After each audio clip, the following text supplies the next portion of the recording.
y'all, I'm Elisa, the Scrappy Wife behind ScrappyWife.com, and today I have a memory planning process. Sorry, everything is crowded right here.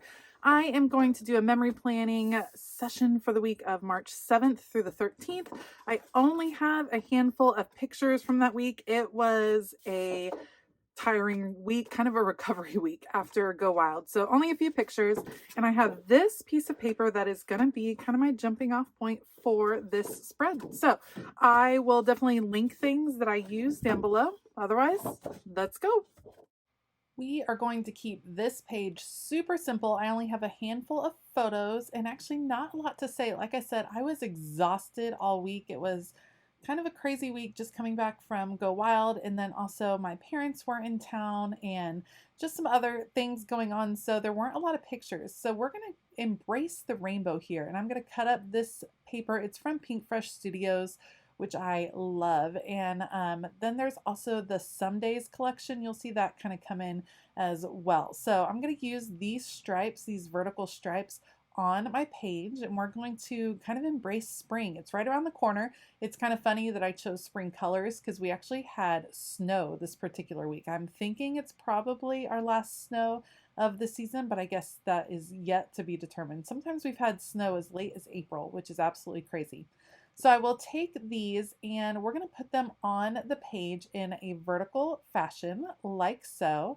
And those will just kind of set the tone for the page. And I thought it would be fun to change up the normal way I journal on my memory planning pages. So you'll see that come into play in just a bit. First, I need to cut these down. The length of these three boxes together is about 9.5. So I will just pile all these up, cut them down, and then adhere them down onto the page. And then I'll just start to nestle the photos in.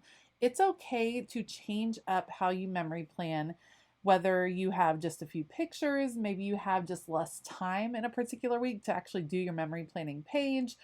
It's okay to change it up, just like it's okay to change it up in your regular planner. There are times when on my daily planning pages, I don't use any stickers at all. All I'm doing is just writing down, making it super functional. And that can be the same for your memory planning pages. They don't have to be over the top each time, because the important thing is that you are recording the memories. You're getting the pictures down, you are writing out the words, and it doesn't always have to be a ton of decoration. You can just add a little splash of color and then go on with your day, which is exactly what I am going to do right here. So you can see how that makes a really bold impact on the page. Once those are down, then I will just trim out all of these photos and then find places for them to kind of live on the page as well. Because I have laid these vertical stripes like I did, you've almost lost the sense of the boxes on the page, but I am lining up the pictures underneath the day that they occurred. That way I have just a timeline of the week. That's something I usually try to do. Sometimes it's a little more loose, depending on if I have a ton of pictures from a particular weekend. Some of those have to kind of bleed out onto the rest of the week. But for this part, this few pictures, it's all going to work out and fit right in the right positions. So to break up some of the blockiness on this page, I'm going to go through some of the florals that I have stashed away. So the way I organize my paper pieces, I have them by collection sometimes, but I also have large categories as collections start to dwindle. And so that's what this is. This is my floral basket. It's all kinds of little flower pieces that are left over from other collections. So I'm going through that and looking for some florals that would go together, and they kind of go with the rainbow feel of the page. So I'm putting the blue-green ones way over on the right and kind of trying to make it organized by color. We're obviously not being super strict here with where the placement is. It's just kind of a general feel. And then I will start to cut them and adhere them on the page. I want them to appear as if they are behind the photos. Of course, the photos are already down on the page. And when I cut them in half like this, I can, ta-da, use them twice. So you get the most out of your paper pieces. And I think that especially works well for florals. And you can see some of them, I'm even cutting some corners, which is super easy. Just cut some 90-degree angles and then it nestles right there.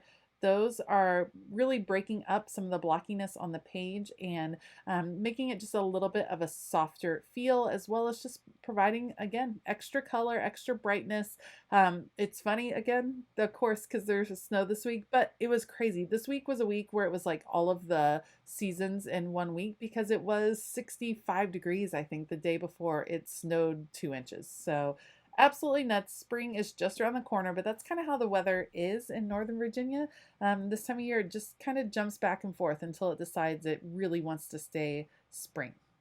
Originally, I was going to keep it super, super simple and just go with the florals, but it felt very unfinished to me.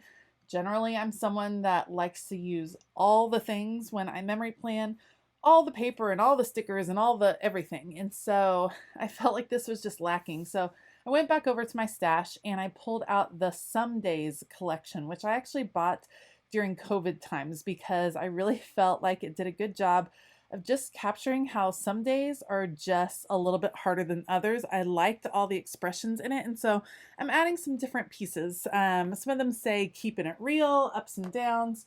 Right here, real, not perfect right now, just keep going, real life. Made it through today. Seriously, just some fun phrases, and I think it adds a little bit to the page. I love looking through all of these, and again, another one of my favorite collections. It just works. It just works, and it's really soft, beautiful colors, and the phrases just work for kind of everyday life, in ups and downs, ins and outs of what goes on in a family every day. Now, after I finish with all those, I'll of course adhere them down, and then I decide to journal in a different way. I'm going to actually journal vertically. So I will draw in a few lines. I don't need a lot of space for journaling this particular week just because not a lot happened. So just a few sentences here and there. And I will do that in a vertical fashion just to kind of change up the feel of this page. It is a really simple page compared to how I might normally memory plan, but it's nice to change it up every now and then. I will do my journaling off camera in the end, and otherwise this simple memory planning spread is done. If you liked this video, please give it a thumbs up and consider hitting that subscribe button as well as the bell notification button. I will link the supplies that I can find down below. Like I said, something that I love to do with memory planning is just pulling from my stash. So I'm not sure that all of these are available, but I will look and see what I can find. I want to give a special shout out to all of my Scrappy patrons. Thank you guys so much. If you want to come see what we're doing over on Patreon, find out about some of the perks that you can receive as a Scrappy Patreon member, then make sure to also check for that link in the description box below. All right, that about wraps it up. I hope that you have a fabulous day. And as always, keep it creative.